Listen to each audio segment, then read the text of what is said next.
Hello, testing, testing. It looks like it's working. Hello, and welcome back to Reading with Muse. It's been a minute, but I've just had a lot going on, but here we are once again. Reading Demon City Shinjuku, which is one of my favorite horror novels. Been a minute since we read it, and we actually stopped, it looks like, in the middle of a chapter. So I'm going to jump back here. We're going to discuss what happened last time. Our hero, Kyoya, has entered into the demon city of Shinjuku to fight the evil sorcerer that's trying to destroy the world by summoning Satan. How you do? They were clashing in a cellar, basement kind of place under the city in the subways, snarking back and forth at each other and having a bit of a tussle. And we stopped right in the midst of that, with the sorcerer doing his own weird magic and Kyoya fighting back with smart acidness and hero pluck. And so, we begin. The sorcerer slowly drew his own sword and thrust it in front of him, while reaching out his other hand in the opposite direction to maintain his balance, the stance of a classically trained fencer. "Wow, you've got some moves on you," Kyoya exclaimed. An altogether different kind of energy poured from the tip of the blade. "Are you leaving, Bob? Don't leave."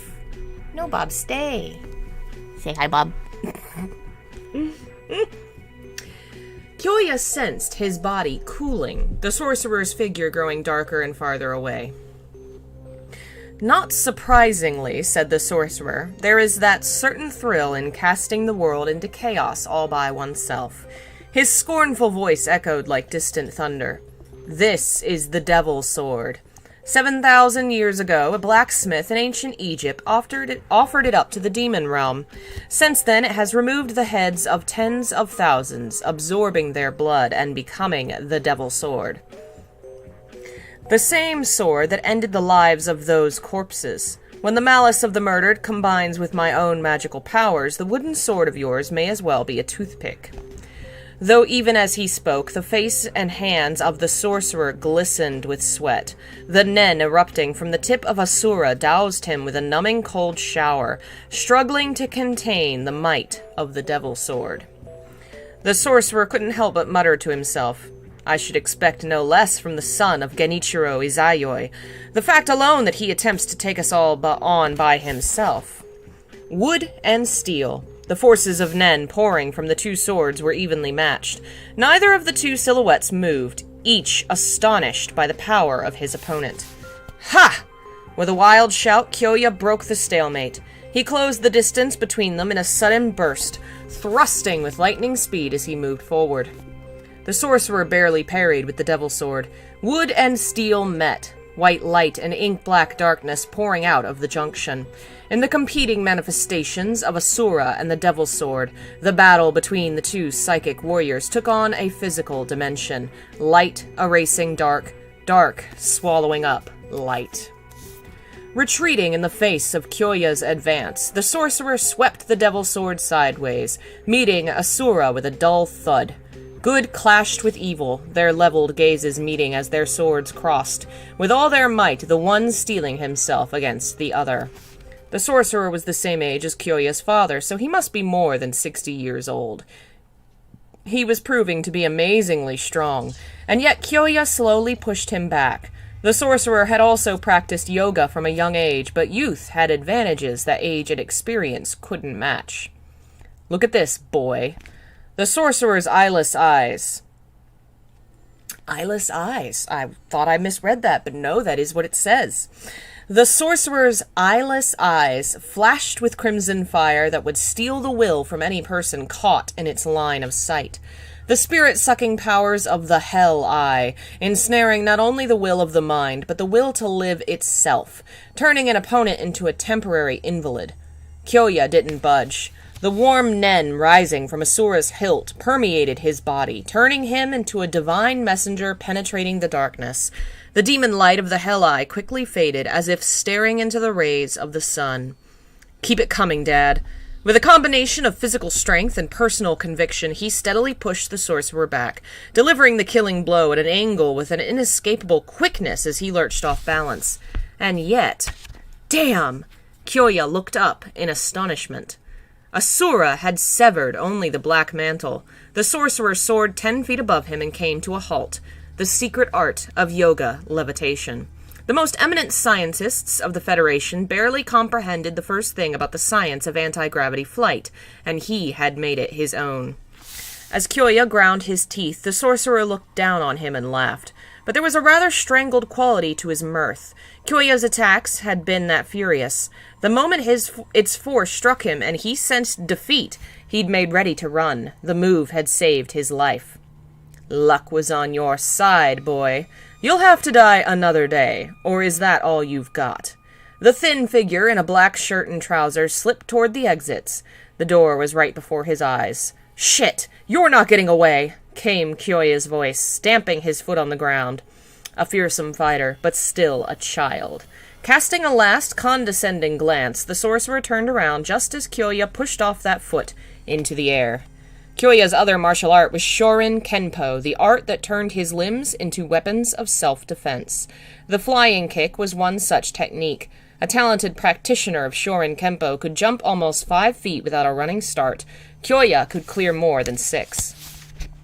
Adding a running start brought him soaring through the air right at the sorcerer's head. The shout was more a psychological trick to make him freeze in his tracks. All the misery of the people you killed, I'm giving it back to you with interest. Without time to deflect the blow, Asura swung in a descending arc and slammed down on his shoulders, the sound of breaking bones. The sorcerer crashed onto the concrete from a height of 10 feet. Kyoya alighted next to him with hardly a sound, like a cat with all of its 9 lives still intact. The sorcerer sprawled on the ground, moaning. He seemed to have split his head open on contact. The black blood stained the floor. That he still held on to the devil sword was a credit more to sheer tenacity. Crap! I suppose I'd better haul him off to Section Chief Yamashina before he bleeds to death. He sensed the end game while still in the air. The hatred and bloodlust faded away. Kyoya moved swiftly toward the sorcerer's prone form. With a groaning roar, a dirty, dark brown whirlwind blasted through the open door. Kyoya leapt to the side. Detecting an evil miasma in the wind, he honed his reflexes and reacted. He corrected his posture and made Asura ready. A cloud of dust. Realizing its initial attack failed, it swung around. Planting itself between Kyoya and the sorcerer, the cloud assumed a human form. Are you the enemy the sorcerer speaks of? Asked Doki. I guess so. I'm Kyoya Izayoi. You must be one of his monster bodyguards. Fire, water, or earth. If I were you, I'd hurry on back to hell. Mind your manners, and I'll maybe even chant you a sutra and send you to heaven. Impudence! You're the one who trespassed into my world. The sorcerer got unsteadily to his feet, his voice infused with ferocity. You arrived just in time, Doki. This boy transformed himself into the sacrificial victim. Indeed. When the contracts of the previously slain souls suddenly burst into flames, I ran straight over here. I appear to have arrived in the nick of time. Leave this in my hands and depart. The sorcerer tottered down the hallway. Kyoya didn't move as he faded out of sight. He knew that if he flicked his eyes away from the demon in front of him for even a moment, he'd be on the end of receiving a fatal blow. The battle would be settled in a flash. Doki's form dissolved into a mist. The brown dust whirled straight at him, his magical mud inferno. The dust surrounded Kyoya, but there was a moment before it transformed into the crushing planetary crust of Earth around him. There was, after all, nowhere for him to dodge his fate this time. A fraction of a second before the gale contacted his body, Kyoya reflexively raised Asura high overhead and sharply brought it down. Where the invisible line drawn by Asura met the encircling whirlwind, it divided in two. As Kyoya completed the swing and stood there motionless for a second, it roared past him on either side, and fused together behind him, once again assuming human shape. Though this time it was something other than human in appearance, something not of this world, the true form of a disgusting demon. Kyoya spun around to meet its renewed attack. Like a gurgling storm sewer, the death agonies reverberated through the room. Doki's inconceivable shape split vertically from its head down, looking like maggots spilling out of an overripe persimmon, and in a blink self-annihilated. The blow from Asura had produced a line of unparalleled force rising from the Nen blade. It cleaved the enemy in two, such that regeneration was impossible. Kyoya sank to his knees. There goes one. That was Doki, and it was no walk in the park. The Nenpo necessary to face off against such formidable enemies really did demand the utmost in mental concentration. Even removing the shackles and manacles required the equivalent to 10 megatons of magical energy, according to the sorcerer. There was no telling what concentrations of psychic energy had been expended in that effort. Breathing heavily, Kyoya again turned his attention toward the gloom-wrapped exits. He sensed nothing of the sorcerer's presence. So he scampered away, eh? I can't stop thinking about that other girl. I'd better start looking. Concern strained his features. The perfect opportunity had fallen into his hands, and he'd let the sorcerer slip through his fingers. His foes wouldn't likely let themselves be caught flat-footed next time. They knew his limits, and would come at him with new strategies. He had to ferret out the sorcerer's den in 3 days, dispatch the other 2 demon bodyguards, eradicate the spell, and free the president. The darkness began to lighten in the direction of the exits. Even the morning eventually visited Demon City. Holding tightly onto Asura, Kyoya made his way down the hall. Now we're at part 5. Even morning must come to Demon City. Ah, what a corny story. Just the way it summarizes it up. I gotta find the bad guy, kill the 3 demon heads, save the president, save the world. Part 5. The sorcerer lay on a bed in a room in the large underground plaza that constituted his secret headquarters. The time has come to use that, he said. He indicated the apparatus at the back of the room, sitting in the darkness. The silent Suiki and Kaki looked down at him. I will die before long. You understand how to proceed. The 2 demon sprites nodded. Though the master who had summoned them was dying, they showed not the slightest emotion. The sorcerer was a haggard frame of skin and bones. His face resembled a skull. The hell eye had lost its light, and the circles under his eyes were creased with dark lines. He was already wearing a death mask. His head and right shoulder were wrapped with bandages, but what threatened to extinguish the flame of his life wasn't so much the visible injuries delivered by Kyoya's sword. He had offered up his soul to the demon realm and taken his accursed powers as collateral. The blow delivered by Kyoya, imbued with the psychic energies of himself and his father, Genichiro, had shattered that reservoir of evil energy. Medically speaking, his collarbone and shoulder blade were broken. However, for the sorcerer, the unsalvageable wellspring of his being had been crushed in a death-dealing stroke. What a line. The wellspring of his being crushed. After barely making it back to the safe house, keenly aware of his own mortality, he had called the 2 demons to his bedside. And though balanced now on the verge of death, not the slightest concession of defeat could be seen in his manner or his mien. The sorcerer sat up. Before I die, you must deliver one more girl to the demon realm. Bring her here. Kaki disappeared into the hallway and returned with Sayaka. She'd been attacked by a 2-headed dog, had tussled with gangbanger cyborgs, been kidnapped by demons. A normal girl would have swooned at the sight of any one of these events, and yet the aura of her innocent beauty hadn't dimmed in the least. The eyes looking down at the sorcerer brimmed with life. Rather, it was the sorcerer who was startled by the presence of such grace and beauty. He'd been in the Takata no Baba hideout when Doki and Suiki had brought her here. This was the first time they'd met. Huh! What a fine young woman, draped in an aura of refinement most inappropriate to this place. So you are the sorcerer Rebi Ra, Sayaka quietly stated. You can run, but you cannot hide. Send these creatures back to the demon realm and remove the curse on my father. The expression on the sorcerer's face stiffened. Your father. What is your name? Sayaka. Ah, but of course, President Rama's daughter. Such idealistic sentiments do agree with you. You're the image of your father, I hear, brought up like a nun, unsullied by the sinful world. Your flatteries will avail you nothing. Undo your spell.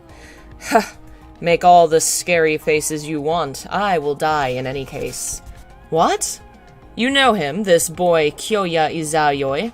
The boy knight has performed as expected, though he does owe half his powers to his father. He did well dealing me this fatal wound. Surrounded by such fearsome enemies, bathed in an atmosphere of loathing and malice, Sayaka's eyes brimmed with tears. Then he came after all. My father, the world may yet be saved. That will never happen, shouted the sorcerer, a cry that would freeze blood in the veins. Sayaka quavered despite herself.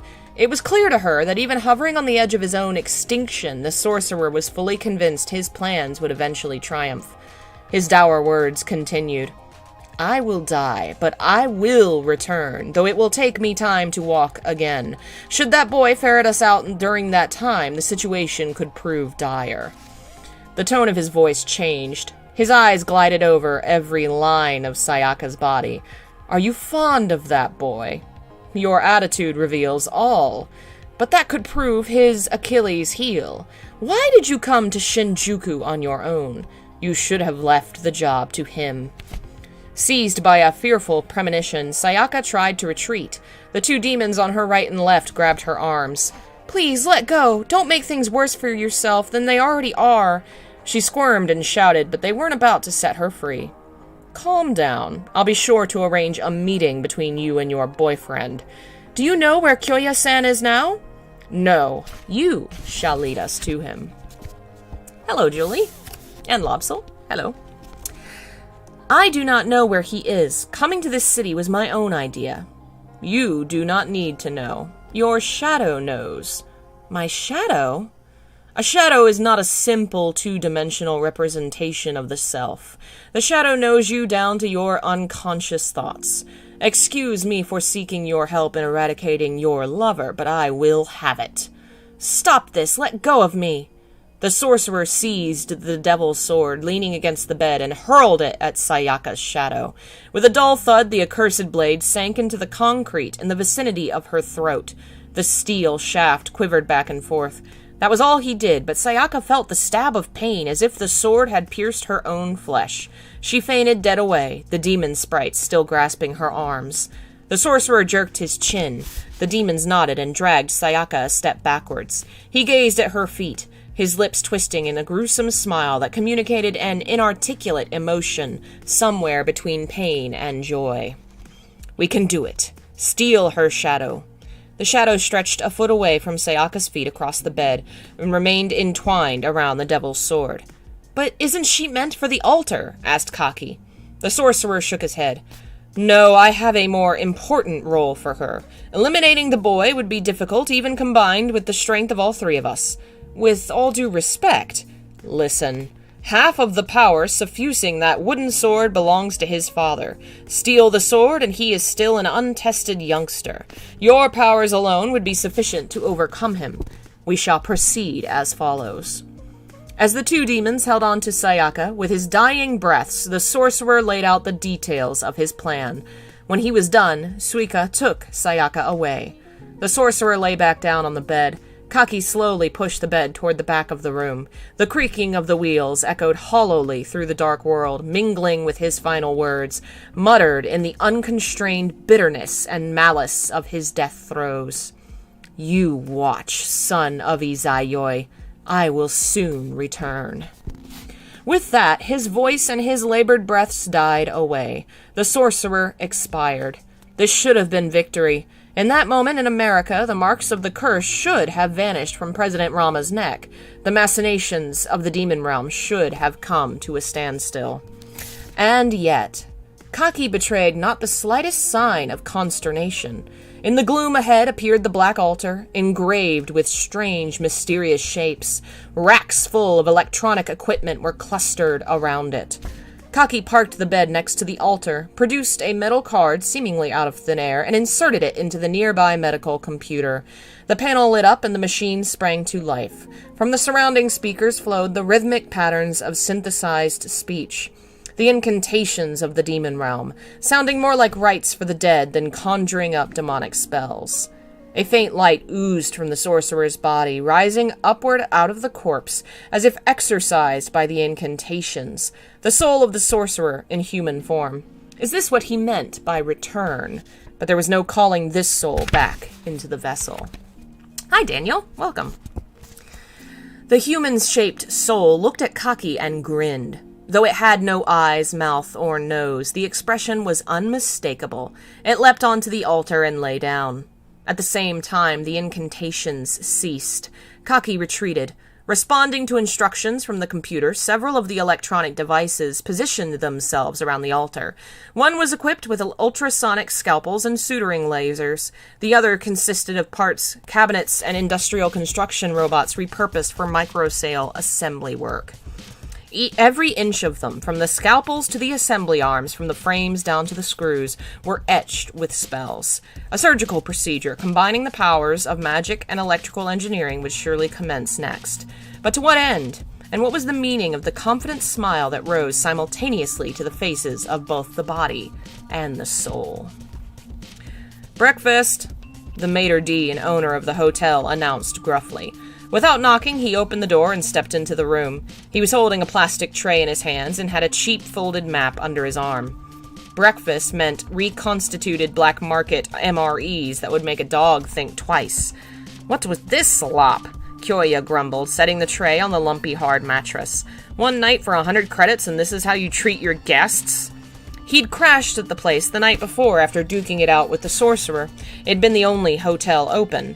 He'd only woken up a few minutes before. That he didn't feel any of the wear and tear was only thanks to his youth. "Don't like it, don't eat it. All the same to me. I'm sure somebody else here would like seconds. It still goes on the bill." He went to pick it up again. "Got it, damn Scrooged." Kyoya snatched the tray back from him. He should have packed his own. This was Shinjuku, after all. "Yeah, so shut up and eat. Some kid comes flying in here at the crack of dawn, takes the best room I got, and sleeps practically till noon. You can keep the bitching and moaning to yourself. It's past 11, you know. You should be grateful I even took your money in the first place." "Got it, okay? Anyway, what the hell is that?" Munching on some stale, synthetic protein wafers, Kyoya nodded his chin at the window. 6 feet outside the window, the thing floated in the air. It had an oval shape and was about 5 yards wide and was the color of sunset. It had depth as well as width, and the red tint grew more intense deeper in. The surrounding edges trembled all over. The combination really did bring to mind the image of a ravenous mouth. "No idea," the owner shook his bald head. "It's been there since the Devil Quake. According to the professors, it's twisting space caused by the energy of the Devil Quake. A pan-dimensional void, whatever that is. It'll swallow up whatever you throw at it. Everybody calls it the coin purse. Leave it alone and it don't do nothing. Nothing to worry about." "Well, it's weirding me out," said Kyoya, glaring at the dusky red lips. "Glad it didn't eat me while I was sleeping. Whatever. You bring me what I asked for. Here you go." The owner tossed the map of Shinjuku onto the bed. "There's a needle and thread on the tray. Comes to 200 credits. "Put it on my tab," Kyoya said, untangling the needle and the strong polymer thread. "I'll pay when I check out." That morning when he woke up, he'd discovered the cuffs of his trainer jacket were shredded. The sorcerer must have done the damage the night before with his devil sword. Luckily, he'd missed his arms. "Fine with me," the owner nodded courteously. Then he smiled more cunningly. "The map is from before the Devil Quake. A lot's the same, but buildings have collapsed and streets are blocked. There are bound to be plenty of errors in the fine details, and there's no way to grasp the feel of the streets just from the map alone. I got no other guests for now and nothing on my plate, so how about a guided tour? 30 credits an hour." "Greedy bastard," Kyoya steamed as he got to his feet. "Trying to turn a profit every chance you get. Weren't you just threatening to give away my breakfast?" But he bridled his temper. He didn't have any time to spare ferreting out the sorcerer's hideout, not to mention wandering around asking strangers for directions. Stirring the pot in the wrong part of town could prove deadly. Time may be money, but money wouldn't buy back lost time. The owner read the look on his face and said with a mean little laugh, "I appreciate it. So where do you want to go?" He dragged a rickety old stool from a corner of the room and sat down across from Kyoya. The room was a good 15 by 20 feet, but contained almost no furniture. First of all, where is this hotel located? The owner pointed at a spot on the big map. What? Waseda University College of Engineering. So this used to be a school, huh? I thought it was a little odd. Big rooms with nothing in them. And you got 2 entrances and exits, no shower or sink? A classroom, then, Kyoya shrugged. Next, where exactly is the most dangerous part of town? He didn't come right out and ask about where the monsters and zombies like to hang out. On the other hand, beating around the bush was a pain. That'd be Kabukicho, the owner added with a funny grin. Nah, that'd probably be here. He planted his finger on one block in the heart of Shinjuku, labeled New City Center. Kyoya was familiar with it. Several hundred yards from the west entrance to Shinjuku Station was, first and foremost, the Tokyo Metropolitan Government Complex, followed by the Keio Plaza Hotel, the Mitsui Building, the Sumitomo Building, a forest of skyscrapers all over 40 stories and 300 feet high. And behind them, the expansive 200 acres of Shinjuku's Cho Park. The building had survived the Devil Quake, which had the contradictory effect of accentuating all the fears associated with the big one. Why here? The monsters come out at night? Kyoya asked in a leading manner as he could muster. The owner shook his head. Don't know. Only that nobody who goes in comes out again. 5 years ago, 20 damn strong Esper Yakuzas and an android bodyguard armed to the teeth went in there on an expedition. Since then, nobody's set foot anywhere near the place. It's surrounded by a fence to keep interlopers away. But now and then, some idiot sightseer ignores it and is never seen or heard from again. What? I didn't know Devil May Cry is associated. Oh, did it do it again? Why does it do that to me? That's funny, because Devil May Cry is not the last thing we ever played. Oh, it added the hashtags. Yeah, no. Though technically, you could probably shove him in there. He would fit. Hello, Akatsuki. I'm really stuck on the line, Esper Yakuzas. The things that he says, like they're just simple and normal. Oh yeah, we sent some Esper Yakuzas in there. Never saw him again. Lord. Dead or something else? Kyoya drew his forefinger across his neck. Hard to tell. There are those who say that on foggy nights you can hear the weeping and wailing of dozens and see bunches of white shadows wandering around in rags. Yeah, and now and then a sound like from one of those big Harleys. A motorcycle? Anything sporting such an old-fashioned engine should have been carted off to the scrap heap a decade ago. Don't make any sense to me neither. Stories and rumors, you know. Kyoya cocked his head to the side. It sounded like the perfect place for the sorcerer and his ilk to hide, but this bike business had him stumped. Well, he'd figure it out when he saw it for himself. What about around Kabukicho? Outlaw territory. It's where the scrapped space cyborgs, the black market espers, gangbangers, and other ne'er-do-wells hang out. With all the ruins and mountain of rubbish, there are plenty of places to hide. When it comes to the shops and money exchanges, it's share and share alike, even among rivals. You can have the blackest heart, but if you got money, you can live easy. Hello. Speaking of living easy. Hello. I can't scoot it over any further. Hi.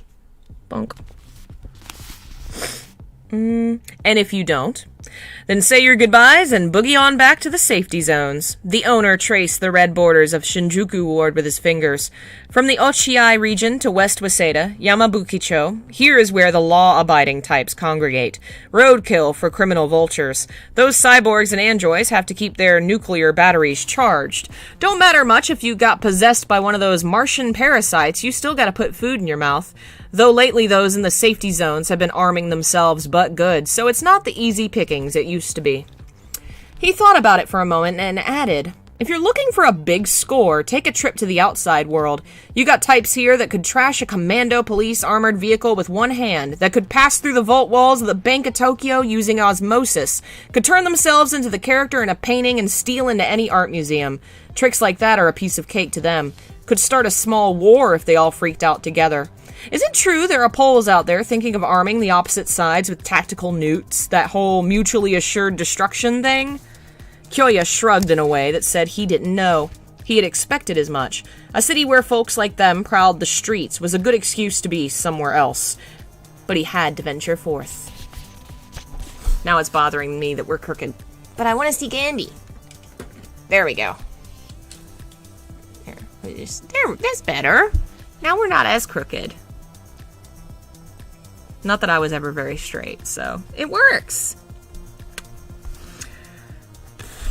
Where were we? The Yotsuya neighborhood. Samancho, Sugacho, Daikyocho. What about them? There's a bioengineering laboratory near the Ministry of Defense in Ichigaya. Word is they had a whole ton of computers there running big experiments using recombinant DNA. The building was flattened during the quake. Nobody knows exactly what happened after that, but in 3 months, huge two-headed dogs were showing up, along with snakes 600 feet long. The data from sequencing storage units must have mixed slapdash with samples from the gene splicing machines, giving birth to all kinds of monsters. Convenient excuse. You got pythons that could swallow a compact car. Anybody with half a brain keeps his distance. What I've heard is the mutant freaks got the ruins of the Ministry of Defense building and Shinjuku gardens to themselves. Hello. You say something? Oh, do you see the cat? You're staring at yourself. Oh my goodness. He's staring at the kitty on the TV. Are you gonna get him? Oh, he went away. Is it a kitty? Are you concerned? I'm very curious what you're about to do. If anything, are you just gonna watch the kitty?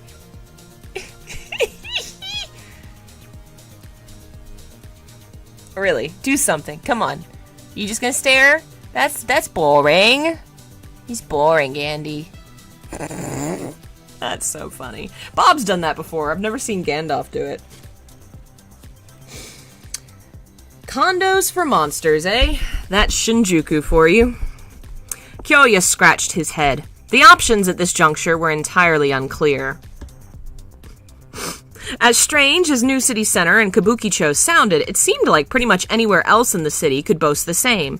He hardly knew where to begin. Might as well head toward Kabukicho. What's the best route? The owner again planted his finger on the map and grinned. If you follow this map, you'll end up at Shinokubo Market in 20 minutes. You can catch a taxi there, but watch your step. It's not as bad as Kabukicho, but shady types congregate there. A couple of street gangs are fighting for control of the market turf. There's no telling when it will break out into all-out war. I don't know if I should move the cat. Like, is this distressing you? Are you distressed? Are you scared of the kitty in the window? I'll move it now. There, he's gone. You're safe. Lunar colony Earthlight cultured mushrooms. Good for whatever ails you. First come, first served. All natural beef straight off the boat from Australia. Real thing. Look, you can see the blood. Put some pep in an old man's step. 1,000 cases of macromolecule mineral drinks. FDA approved. 30% off. A bargain. The energetic voices of the pitchmen spilled across the market, occupying the grounds of the old JR Shinokubo Station Plaza. There were dozens of markets in Shinjuku, large and small. The ones in Wakamatsu, in the middle of the ward, and in the northwest on the high street in Nakayochiai, were particularly big and varied in their offerings, but they paled in comparison to here. The rubble left behind by the buildings brought down by the Devilquake had been cleared away. Garishly painted prefab shops were packed into a 300-yard arc around the original station plaza. Along the narrow streets radiating outwards, normal folk mingled and jostled alongside criminals, fallen men and women, cyborgs and espers, making for an impressive spectacle. In a single day, the market cleared up to 2,000 tons of merchandise. A good half of the 100,000 some odd residents of Shinjuku Ward, Demon City, owed their existence to this market. Darnick M7 heater, fresh off a Federation Space Forces surplus sale. 5-round magazine, 2,000 credits. Corrosive Type 13 guns can reduce a mobile police search and destroy robot to scrap. 10,000 credits. Damned dangerous items advertised by barkers with no inclination to adopt a more subtle sales spiel. That was hardly the end of it. Rusty old laser weapons, high-pressure whirlwind scythes that could slice through steel as well as flesh and bone. Tornado weather bombs as big as a man's thumb that sucked up everything within a quarter mile. If security officials from the outside world could observe what was going on, they'd be lining up shoulder to shoulder and crowding into the tiny shops like dogs after fresh meat. And not just the established shops. In the shadows, dealers with grim expressions waited for moneyed prospects to walk by. They'd softly sidle up to a client and whisper, "The latest Jekyll and Hyde morphing drugs. Bargain basement prices, 99% pure. Take the wimpiest coward who wouldn't hurt a fly and he'll kill every 1 out of 10. Out of 5 people he met without raising an eyebrow. A shot from a magnum rifle wouldn't scratch 'em when they're fully dosed." Such activities were little different than dealings in the narcotics trade, and legally speaking, no different than the business of mercenaries and contract killers that was conducted away from the station, over towards Meiji Avenue in the direction of the former Zen Ryuji Temple, where an impressive exhibition could be found. A murmuring mosquito could be programmed to steal into the ear of a victim and transmit an auto-suggestion loop in the brain on high-frequency waves, leading to an apparently impulsive suicide. Depending on how deeply embedded the thought was, murders could be carried out in almost undetectable ways. Convince a man walking down the sidewalk, for example, that he was on the roof of a tall building. Told to throw himself off, the victim would fall a few feet onto the ground, and yet would die instantly. A subsequent autopsy would reveal the kind of internal damage that came only after falling from a great height. Other devices and specialized drugs were for sale there, including those that triggered mutations at the cellular level, and caused the imbiber to exhibit the characteristics of a tiger or wolf or eagle.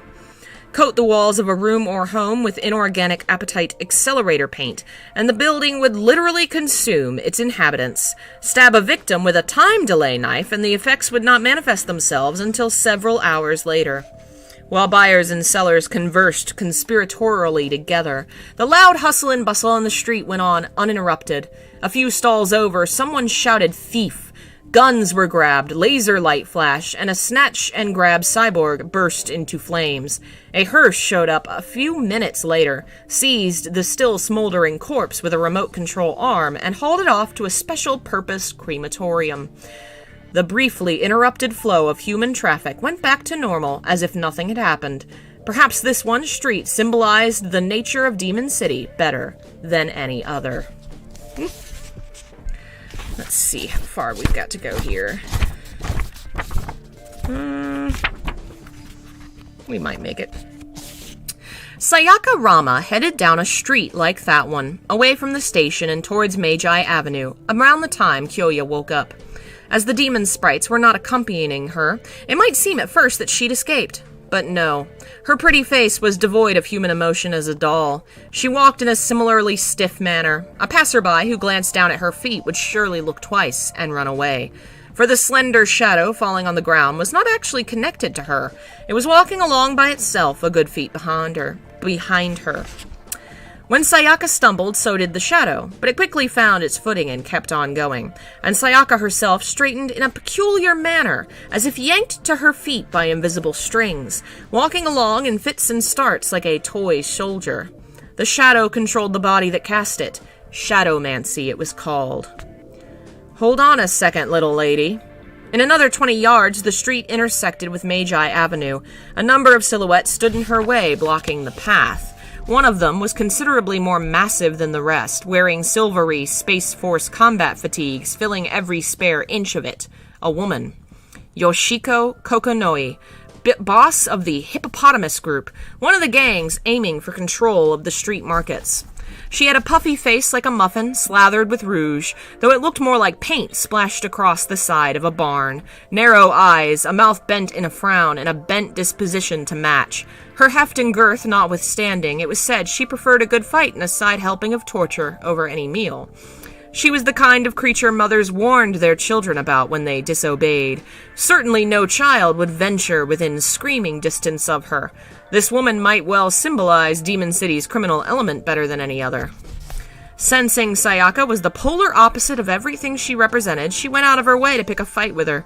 Sayaka was the personification of the festering itch that every Yakuza was born to scratch. "Well, miss, you're certainly not from around here. What are you doing here, spying on us? And let me remind you, if I don't get a straight answer, it won't be pretty." A frame the size of a small mountain backed up her threats, but Sayaka just stood there with blank eyes. The separation of her body and shadow had left her true self in a trance-like state, making her nothing more than a marionette manipulated by the commands of the shadow itself. Thinking she was being ignored, Yoshiko filled with a terrifying light.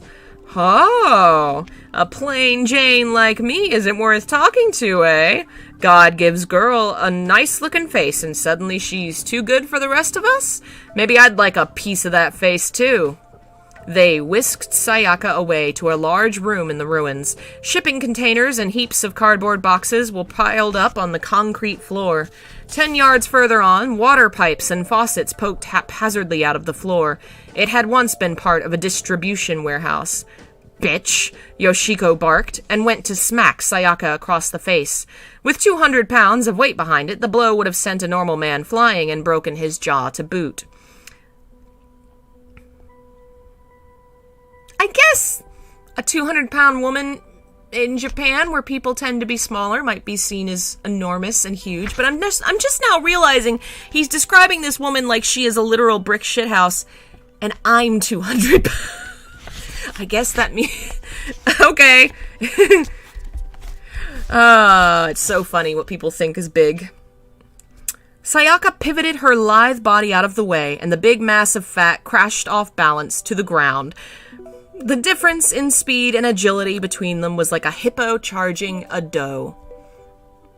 "Oh, damn it!" Yoshiko got to her feet, a look of mad fury on her face. It had to hurt doubly bad being shown up by an amateur in front of her lackeys. From the Yakuza godfather down to the lowest street punk, they feared nothing more than ridicule. She roared, "Teach that girl some manners." "No need to say so, boss." On her command, the hoodlums rushed her, shouting, "Get the bitch." They took 2 steps and sank down into the ground. With a collective scream and a water-like splash, they were swallowed up by the floor. Except the water that struck Yoshiko in the face was the color of concrete. Mingling with the ear-piercing screams was the sound of tearing flesh and crunching bone. Yoshiko's gaze was drawn toward the faucets. Though no one had turned the spigots, water started pouring out of the pipes, turning from pale pink to blood itself. "Monster!" Her thick, alto voice now screeched like tearing metal. With a velocity that belied her mass, she disappeared into the alleys of the market. Sayaka was left there by herself. "What a bunch of annoying interlopers," the water faucet gurgled. "But all said, a fine meal. Go with your shadow. Your true enemy awaits." Either someone doesn't understand measurements or Japanese people are tiny. I think it's kind of both, because I know that people tend to be shorter and smaller in Japan, China, like they, in general, especially women, I think, tend to be shorter. But also just worldwide, the idea that big is, people have a skewed view of what is big. Yeah. 200 is not that big.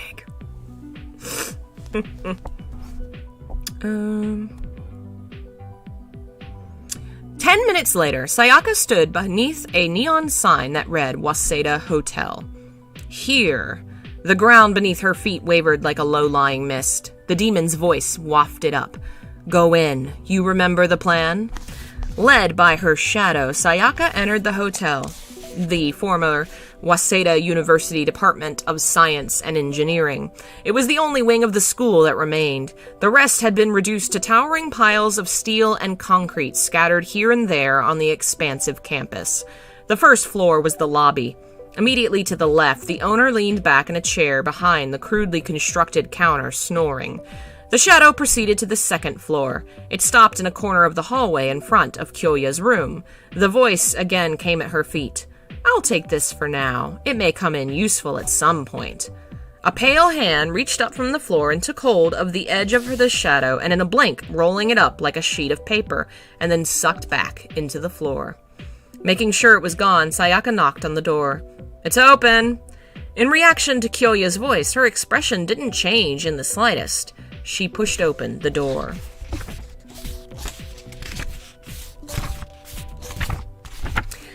Kyoya was sitting on the bed, just having put on his shoes. He jumped to his feet, startled by this unexpected visitor. "You're definitely Sayaka. What are you doing here? A place like this? And how did you know I was here?" "I wanted to see you. I thought I could help." Sayaka's hollow eyes didn't look at Kyoya, but at Asura leaning against the bed. "I am so tired. Could I lie down?"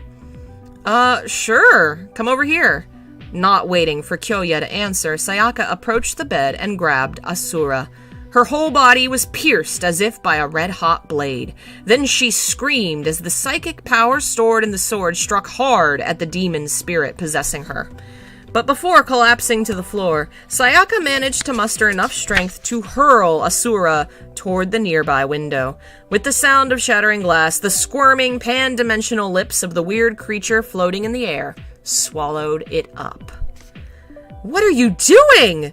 Kyoya ran toward the window and stopped. An eerie aura suffused the room. The enemy was already here.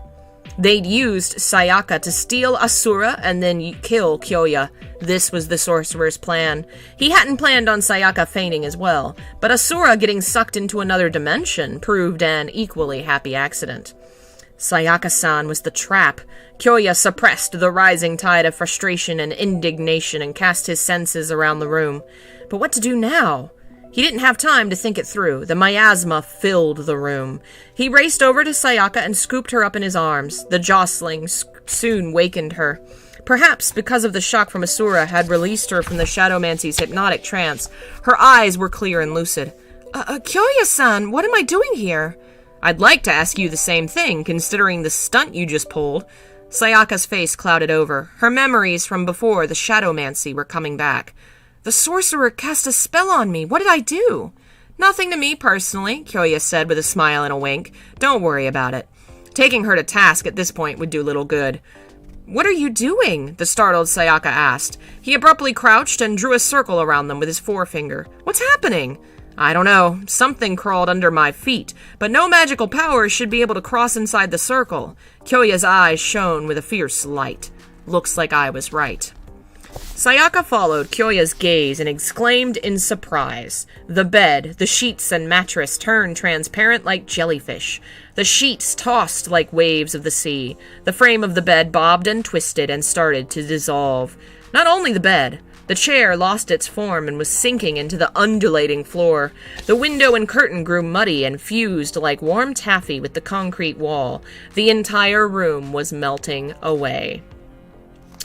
Heard about Asura before. What is it? Is it a weapon? In the book, Asura is the name of his sword that he uses. It's not a sharp metal sword. It's a wooden practice sword that's suffused with the energy of him and his father that, he's learned to fight with.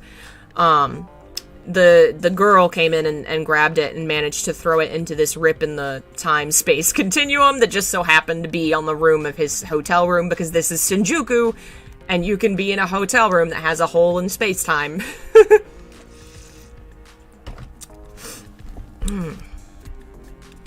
As Sayaka clung to him, Kyoya slipped the watch off her wrist.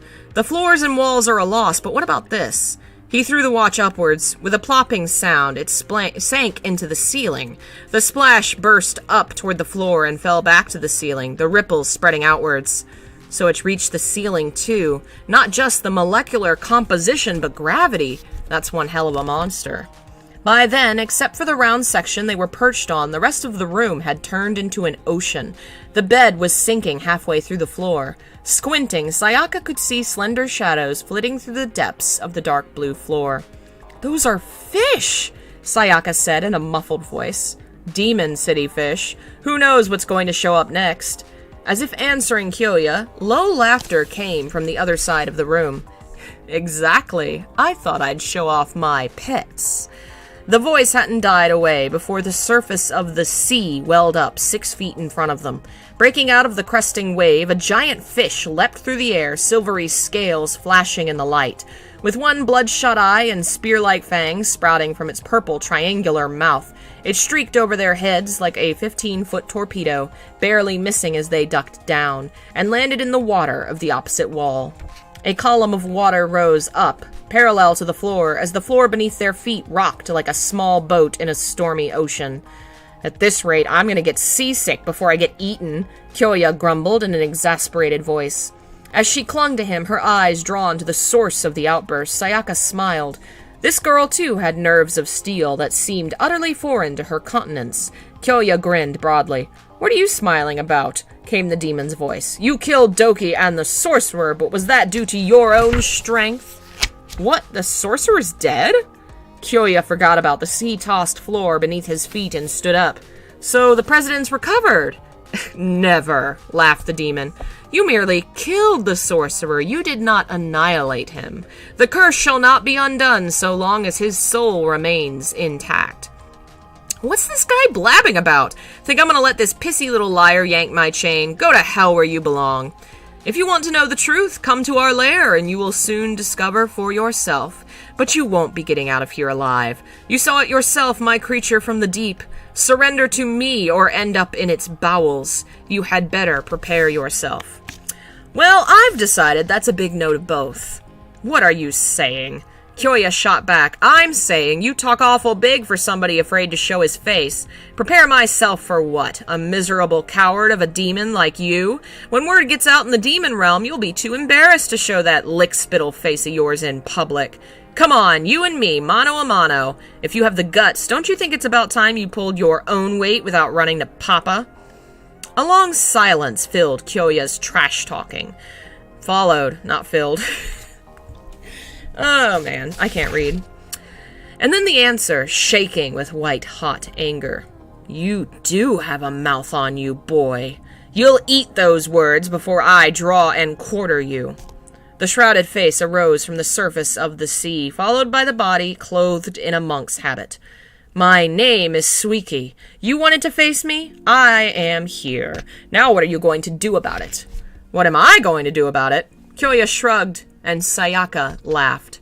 Suiki roared, "Don't mess with me. I have yet to lift a finger. You're as good as chum." "Hello. Take a seat." "No? Okay." I'm surrounded on both sides. Got one over here. I got one over here. Hello, buddies. The fish sprang at them from the wall on the left. They both ducked. With a spray of water, it splashed into the floor less than a foot away, the dorsal fin cutting a path on the wall to the right and up to the ceiling, where it began leisurely turning in a wide circle. Attacking from directly above, it had the literal high ground. Either end up in its mouth or abandon ship for this magical sea. The same fate dealt to the gangbangers at Yotsuya Sanchome Station, and the ruins of Shinokubo awaited them. Kyoya grasped Sayaka around the waist and stood up. "Isn't it about time we called it a day? I see you took my double dog dare and showed your face." "Let's not hear any more excuses. Without your wooden sword, what are you? What can a boy like you do when left to his own devices? We'll have to see, won't we?" The answer to that came from above, the fish springing down at them, mouth gaping wide. "Gotta try harder than that, bug-face." With his arm around Sayaka, Kyoya jumped into the air. With nothing to hold or stand on, launching an attack seemed impossible, but he commenced a series of aggressive moves, twisting out of the way of the fish falling at them like a cleaving glacier, while delivering a mighty reverse kick to its back. Then he pursed his lips and aimed at Suiki.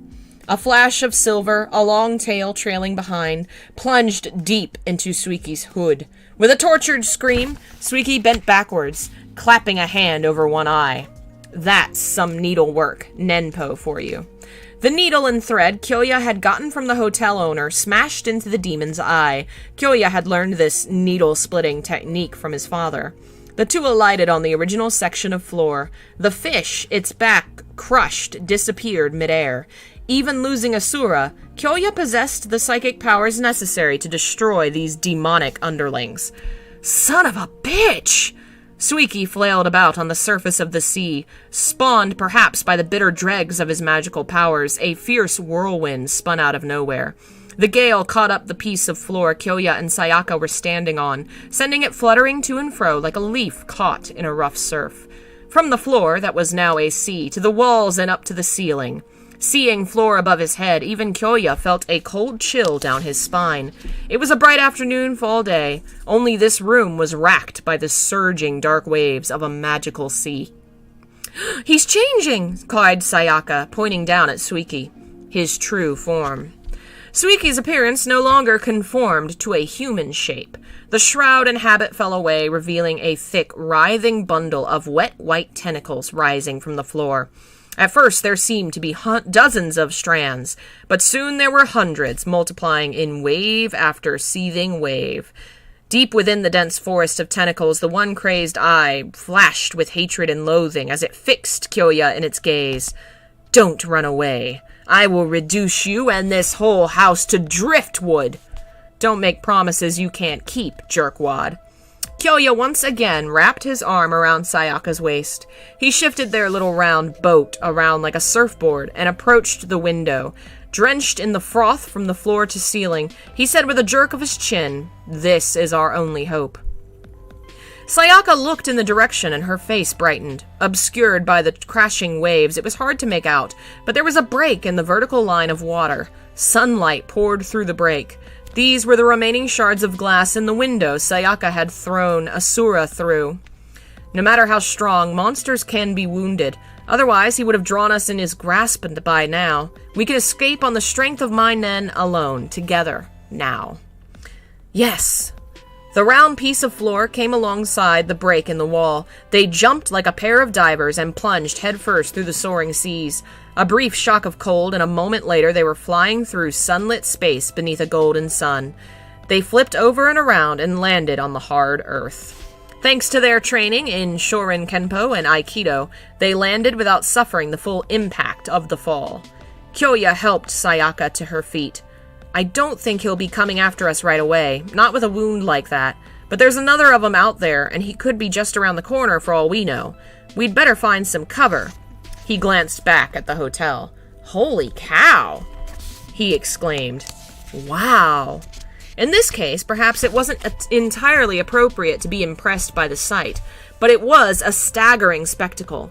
The whole hotel had turned semi-transparent, quivering and swaying like a massive jellyfish as it disintegrated and dissolved. Having let the person who wrecked his eye slip through his fingers, Suiki directed his demonic rage against the building instead. A good thing Kyoya had been the only boarder. The owner came crawling out of the entranceway, steam rising from his bald head. He looked like he'd seen a ghost. This time he pretty much had. "It ain't much, but unfortunately it looks like I'm gonna have to skip out on the bill." "What?" "Nothing. Let's go." He took Sayaka by the arm and hurried through the front gate. Well, unfortunate day to be a hotel owner. That's the end of part 5. We'll be back with that in like another week or so, just circling through the various stories. I'd like to get back to reading daily, but I don't know when that'll be with everything going on, so we'll just read them when we get to them. Thanks for listening, and I will be back to play video games in just a bit. Bye!